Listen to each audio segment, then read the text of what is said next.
me about Agra. What is Agra? What is its objective and how long has it been in existence?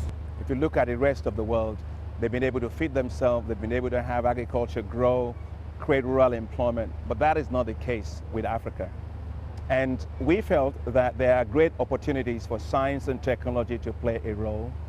We felt that Africa has a number of scientists that we could back that could turn around that problem. We felt that African governments were serious about finally taking control and turning that situation around. So the Agra was set up to help bring about a green revolution in Africa. So Agra's role is to help African smallholder farmers to rapidly raise their agricultural productivity, sell a lot and make money, and lift millions out of poverty. What has Agra been able to accomplish so far, especially in the area of food security?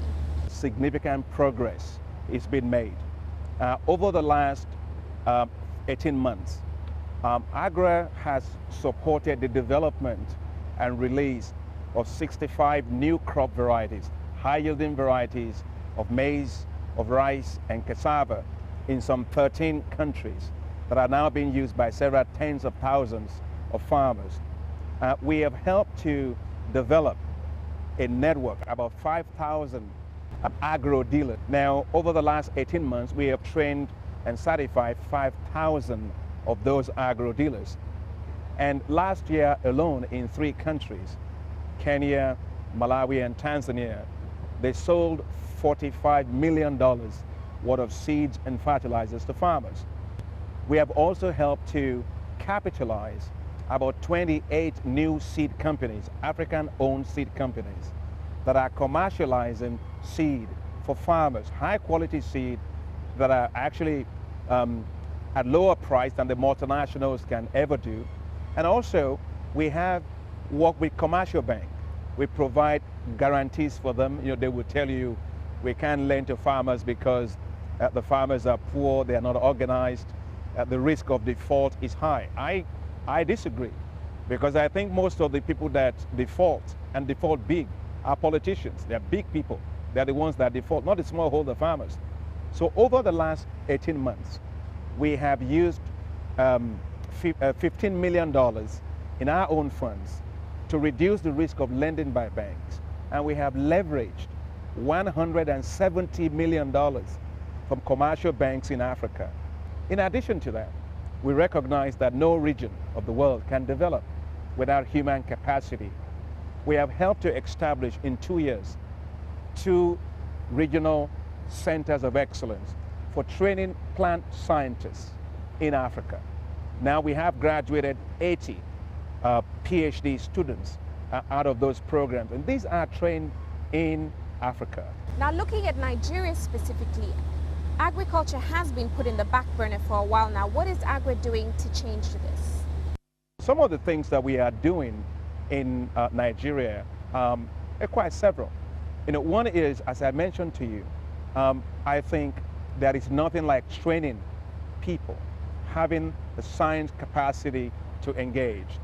You know, we are training right now. We've given a grant to University of Ibadan in Nigeria for about $395,000 to train 10 master's students in plant sciences and a couple of PhD students in the area of plant science, so that these students, when they finish, can go back to our research institutions and develop the technologies that we need.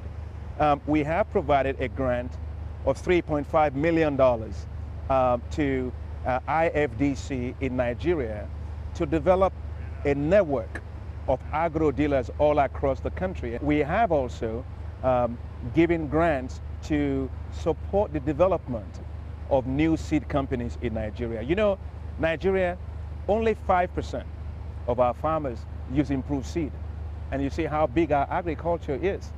And part of the problem is that we don't have indigenous local seed companies. What role do you feel that governments in Africa have played in the development of agriculture? It is actually very sad that Africa, where you have 80% of our people in rural areas, most of them in agriculture, majority of those actually are women, that we are not able to feed ourselves. There is a culture in Africa, which is an importing culture.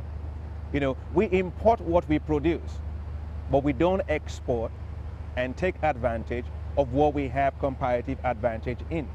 Nigeria, for example, is the largest producer of cassava in the world, but Nigeria accounts for 0% in terms of export of cassava. We are the largest producer of sorghum in the world, and there are a huge amount of opportunities to use sorghum for livestock feed, and Nigeria needs to tap into that particular market. But I think one of the things that have hurt Nigerian agriculture the most was our over-dependence on oil. You know, we used to be a great country on agriculture. There were, you know, granite pyramids in Nigeria and so on. They all disappeared. Why? Because we went looking for black gold. We do need to diversify the economy away from oil. You mentioned the issue of climate change. There's a huge concern about carbon emissions. As those concerns accentuate, you're going to find new technologies that will replace dependency on oil. So we shouldn't be caught like that. We should absolutely diversify our economy and go back to what we know how to do best, which is agriculture. But the government has for too long abandoned agriculture. So what we need to do is go away with those policies of abandonment and have comprehensive policies of support. We have to make Nigerian agriculture productive, efficient, competitive, and make Nigeria a breadbasket for the rest of the world, and why not? So what are the opportunities that you see ahead for the development of agriculture in Africa? There are huge opportunities. There is a revolution underway in agriculture that many people don't realize. You take a country like Malawi. 4 years ago, Malawi was on the verge of starvation. It turned itself around. It's now a large exporter of maize for 4 years in a row. Rwanda's agriculture grew by 17% last year. If you look at Tanzania, its agriculture through our support and others have grown tremendously. So two things convince me that the future is going to be great for African agriculture. Our leaders are waking up finally to the importance of agriculture. And secondly, is that the amount of money they are putting into investment in agriculture is going up.